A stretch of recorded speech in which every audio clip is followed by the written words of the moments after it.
Hey guys, welcome back to Upshift. We are in for legs. Today we're going to walk you through legs explained. So just like we did with push and pull, I'm going to take you through the exercise sequence, exercise selection, and how we perform each movement to the best of our abilities at this present moment in time. Of course, accuracy and intensity is a learned skill, as I've mentioned in several of the other videos. So our ability to train is only going to get better and better over the course of time. But where we're at right now, we're at a skill level where we can pass on what we've learned from our mistakes and of course give you guys some insight as to how we program these leg sessions currently. Cuba is 5 weeks out, I am 6 weeks out, so this is how a leg session will look, funnily enough, not just now based on our ability to recover, but in terms of exercise sequence, very similar to what we do in the off season. So don't think that just because we're close to a show, anything changes. It's very, very similar. The only thing that will change a little bit is our volume, and that's because our ability to recover at this stage is a little bit diminished by fact of us being pretty lean and also closing in on the final stages of prep, where as a result of being this lean, as a result of being low levels of body fat, we just simply can't perform the same amount of volume that we would do in an off season, so it's tapered back just a little bit, and we'll walk through that a little bit more as we come to exercises, especially like the compounds where our volume is tapered back that little bit. So as always guys, if you have any questions based on anything that I say, if you have any disagreements and want to sort of raise discussion in the comments, please do ask. It's always welcomed. It's never something that I'm going to sort of like turn away or not want to discuss. I'm always willing to have opinions. As always, it goes without saying, across the board today you're going to see intensity at its highest level, and that's something that me and Cuba and all of the Trained by JP crew and athletes believe in, that it should be done the whole way. Like, again, one of the main things that will stay throughout our entire preps is our intensity in the gym, and that will never change. So all our sets will be taken all the way there whilst maintaining accuracy as well. So enjoy, and we will see you first exercise. Okay, so first movement of the day, we're at the adductor. So just like the pull day, we talked about how I program the adductor in different rep ranges. This is the heavy day. So on the heavy day, it's something I want you to think about. It's like Jordan said it quite a few times, to change of direction.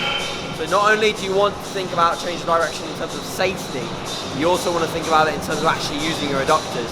Because a lot of the time you'll see people get on the adductor machine and they'll get it in that stretch position and they'll almost chuck it and like use the momentum of other auxiliary muscle groups to try and get it from that point A to point B.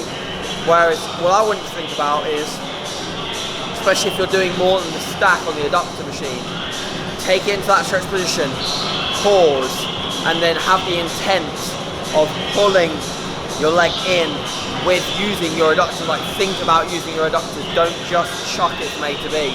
Especially if you're using like a lot of weight on the stack, save yourself from having to like pin more and more and more weight on when you're throwing it. Just really have a little bit more intent.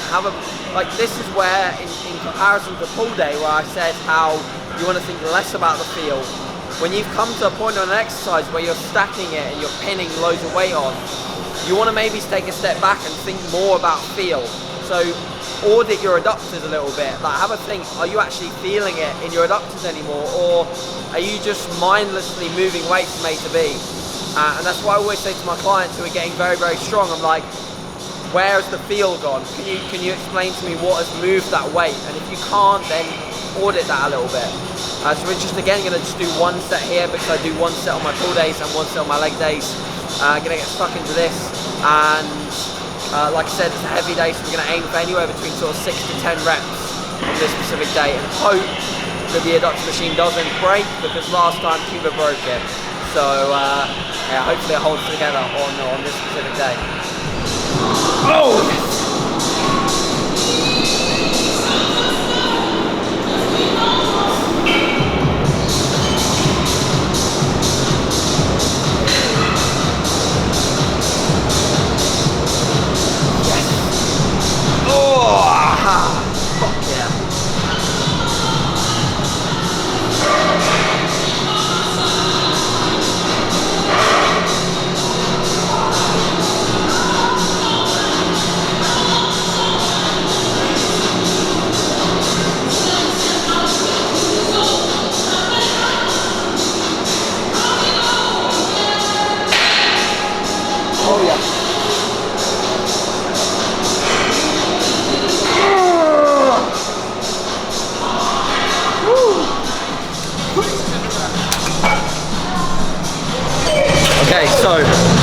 second movement of the day for a seated leg curl.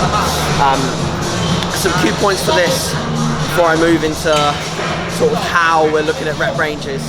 So you'll see on the machine, I'll probably overlay a clip of me setting myself up. I want my knees in line with the green dot, which is the pivot point. So you'll see this on a few of the prime machines. You can find out where the pivot point is on any machine. You don't need a green dot, because that's where the machine will rotate around. This is pivot point, okay? So this is the axis of rotation. So if you find that point on a leg extension or on a leg curl, you're gonna save yourself probably some form of knee niggle or some issue in the future, because you'll limit the amount of joint force that's going through that joint as a result of aligning yourself with the machine a little bit better. So alignment is always going to be key from an injury management perspective, but also a force production perspective. So if you want to produce the most force, you've got to align yourself with the machine. If you want to stay the safest, you've got to align yourself with the machine. So find your pivot points on leg extensions, leg curls, you'll be able to do that. A lot of people ask about warm-up sets. So typically on a leg curl like this, where we're warming up to a top set of like 8 to 10 and a back up to 12 to 15, we're looking at about 2 to 3 warm-up sets. On other movements, I'll walk through how many warm-ups we're doing. We won't obviously film all the clips, but just to give you a little bit of an idea of how many we're looking at. So adductors, leg extensions, leg curls, about 2 to 3 warm-up sets for each exercise.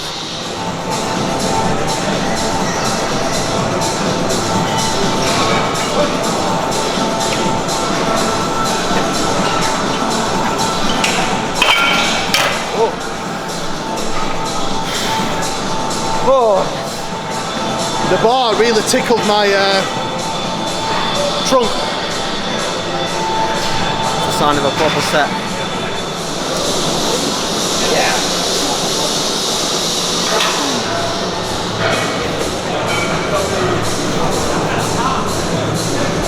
Good.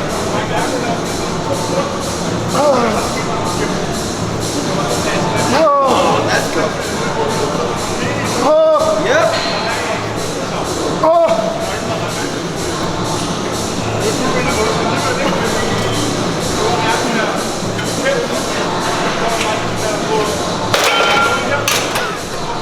An idea of progressions at the moment, or at least retention. I just went up plus 5 pounds, so a very, very small increment, but I was able to match reps. So little things like that are still able to happen at 6 weeks out, and you know, Cuba's still making progressions at 5 weeks out, so there's no reason why you can't make little movements forwards at the stage.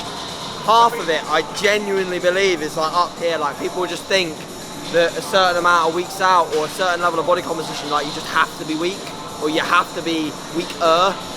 Fuck that.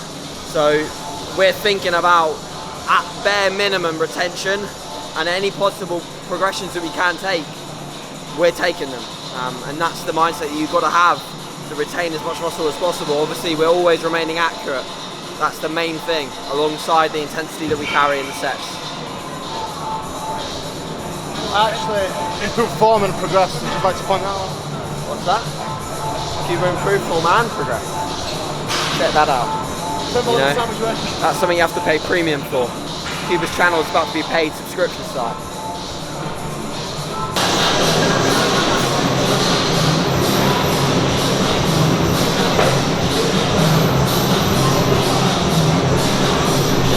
So, third exercise, leg extension.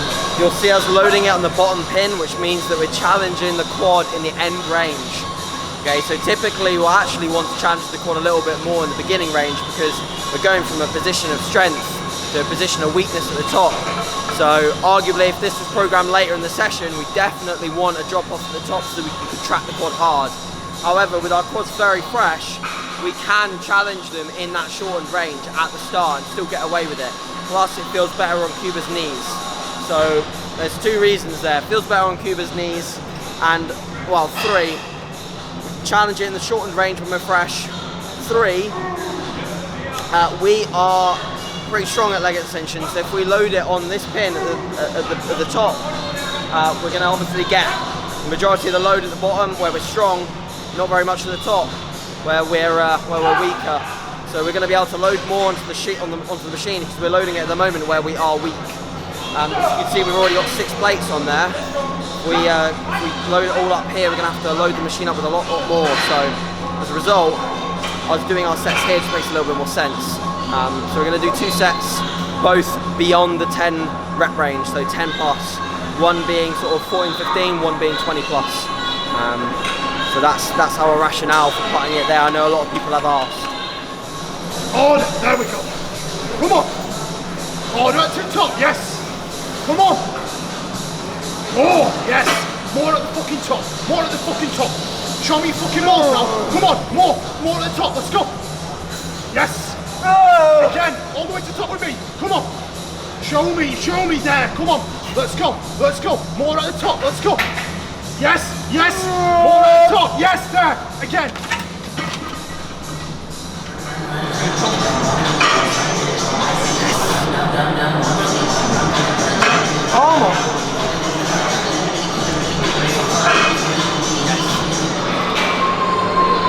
Don't chuck it, let's go. Yeah, better, drag up. Good.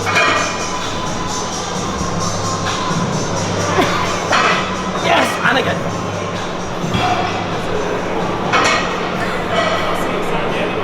Yes, good.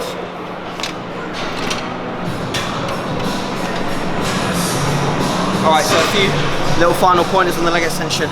You'll notice we're using straps. Again, similar to what I've explained in the past, this is to create more stability. And again, you can, take the piss or joke around with the straps and say that they're not needed. But at the end of the day, more stability equals more force. More force equals more load. More load moved accurately equals more muscle. So if you don't want to do it, don't do it. If you want to take the piss, go for it. But we'll see who has better legs out of that equation. So pull down into the seat really hard. Don't chuck the weight. Think about dragging the weight from A to B. Again, with intent on the quads. Don't just think about moving the weight, don't just think about beating the book. Think about your quads. This is an isolation movement. You want to move it with your quads, not with anything else. So there's some tidbits, take them into your own training and watch your quads blow up.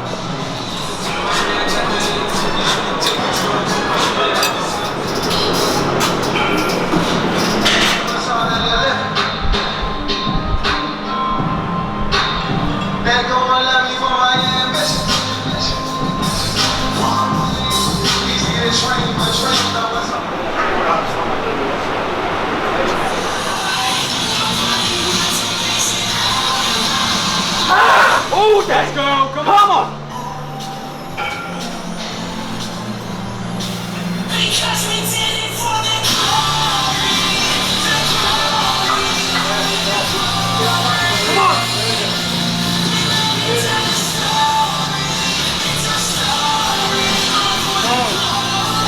Good, come on!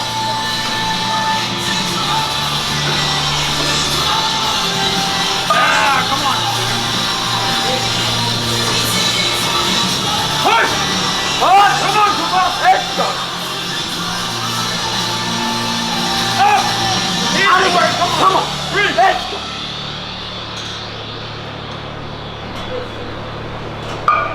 Come on! Now we fucking work. Now we work. Brakes fucking hard. Brakes hard.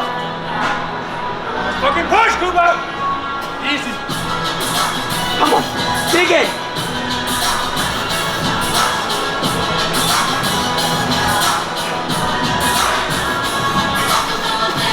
Yes. And again. More. Oh yeah. Come on, come on.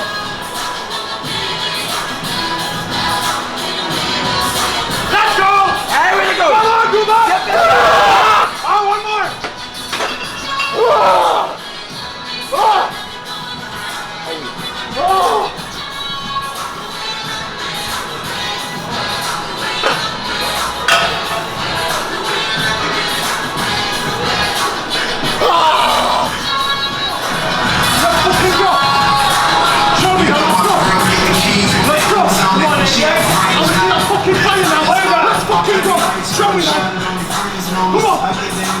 Let's fucking go! Come on!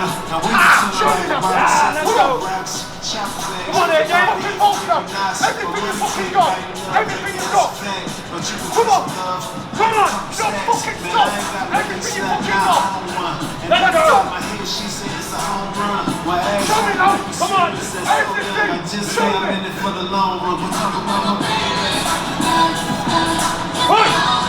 Easy. Come on.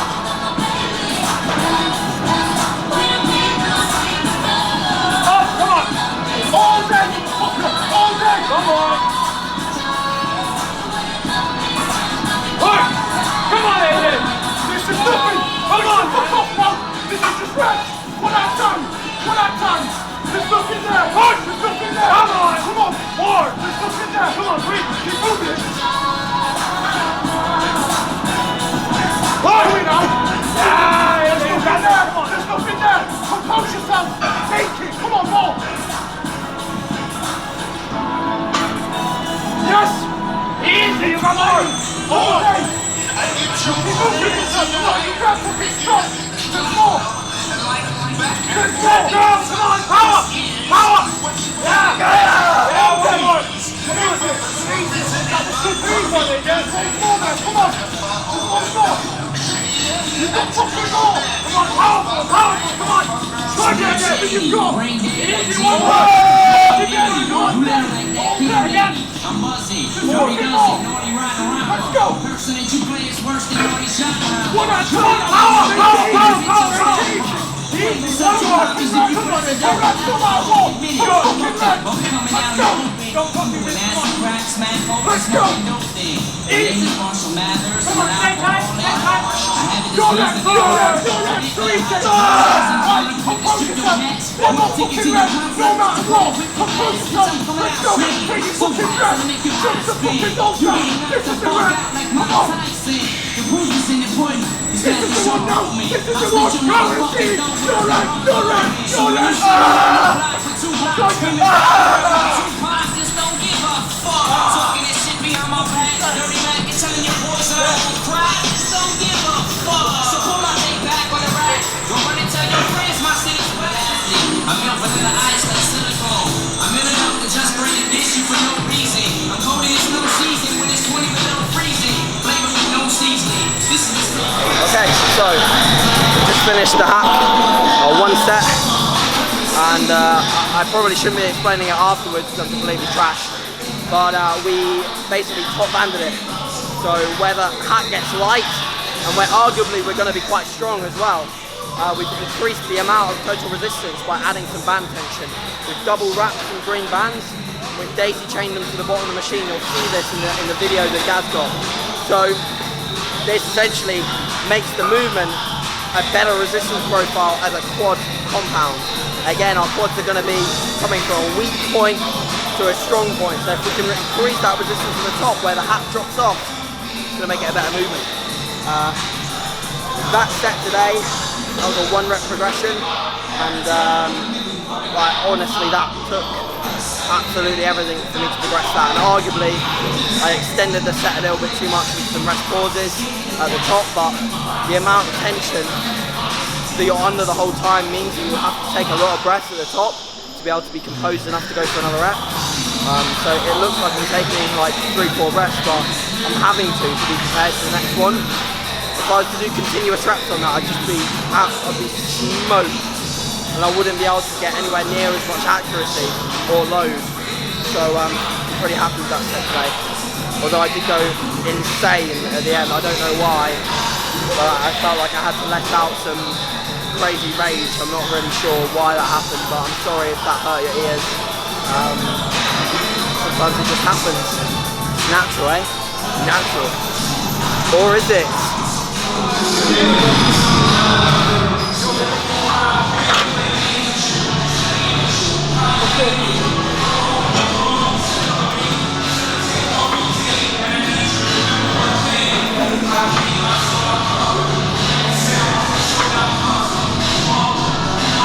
Let's go, come on.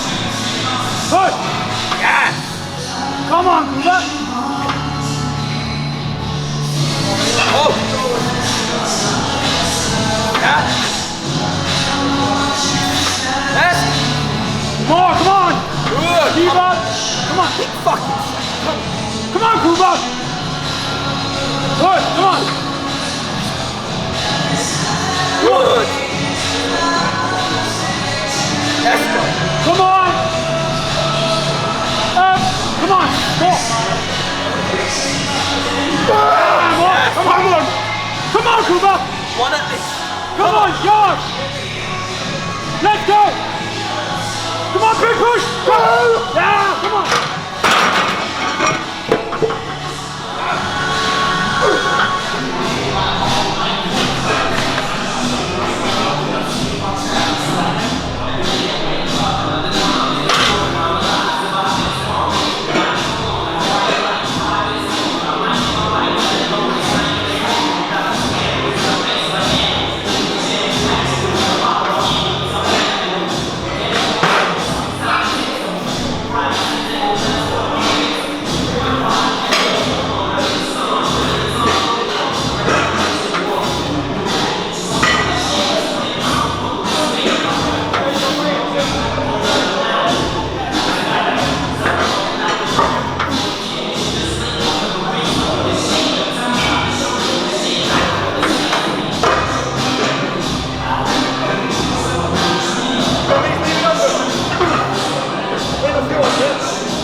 We should have stuck to when we're hitting certain levels of strength.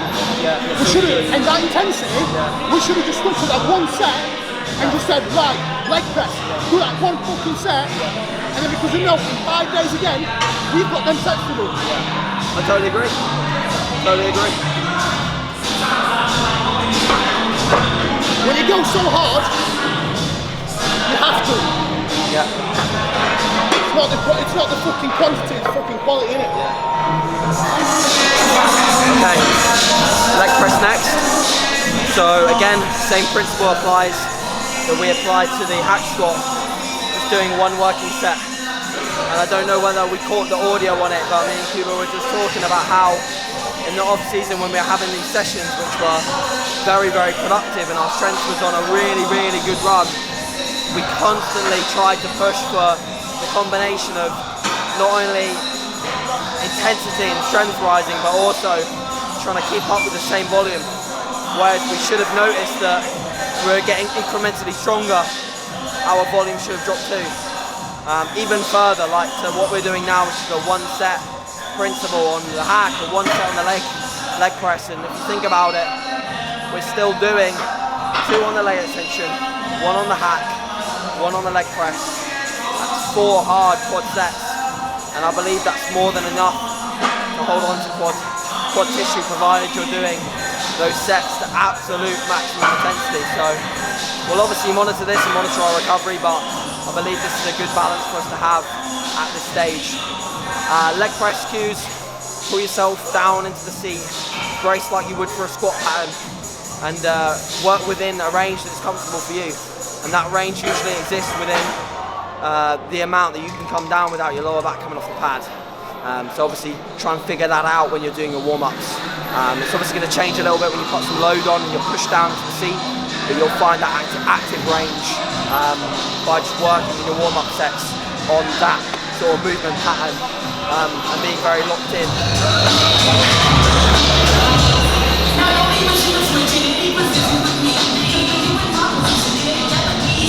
Alright, Alright, so if you're ever going to spot your friend on the lying leg curl, or a stranger, it doesn't have to be a friend, make sure you take their body.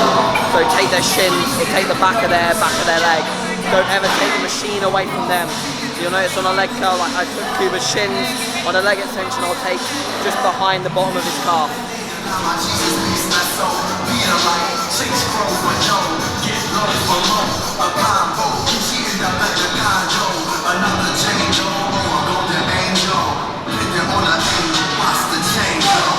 Mama forgive me cause I'm trying to make a living, huh? The niggas think cause they're both straight killing, huh? Niggas feeling like they hanging from the ceiling, huh? Me and Ye Kip, something like my Jesus piece.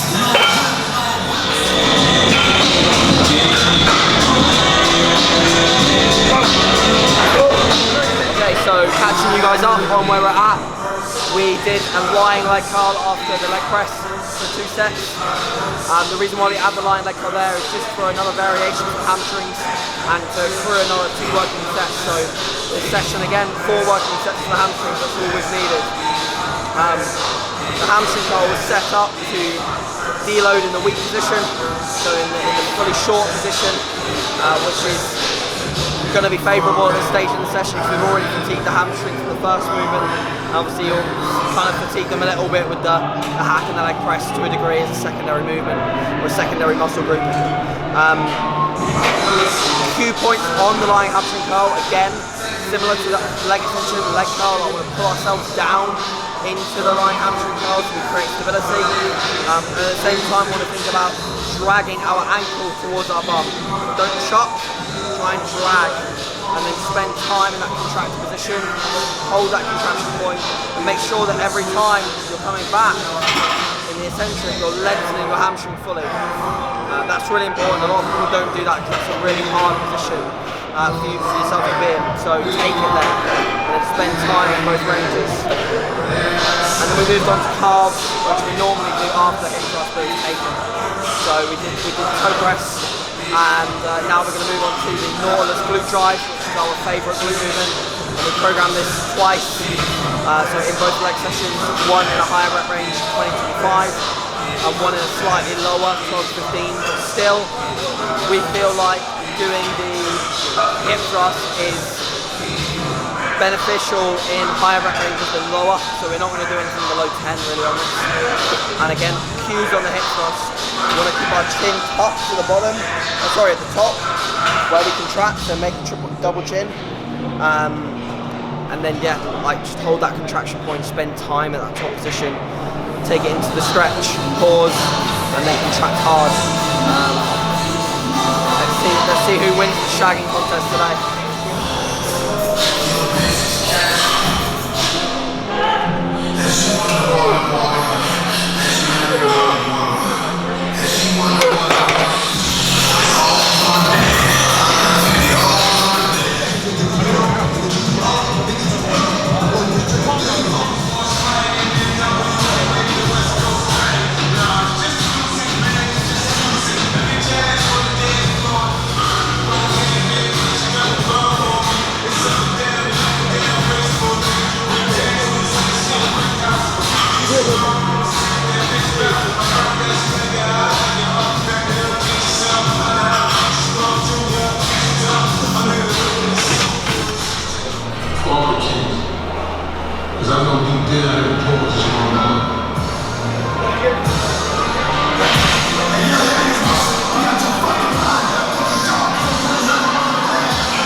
Alright guys, so we finished up legs, and that was a very, very good session.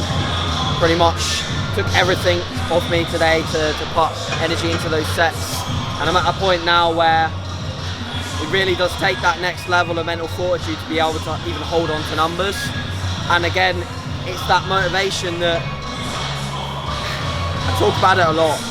I don't find like I need motivation, because my why and the reason why I am here, the reason why I'm training legs, is so strong that is the only driving force that I need. So my internal motivation doesn't really matter too much. Like if I'm having a good day or a bad day, it doesn't really matter. Like the way that I switch it on is reminding myself of why I'm doing it. Like, my why is so strong, I'm so driven by that I will turn up and give it everything whenever the time is called for. So last two movements I didn't explain, so that was the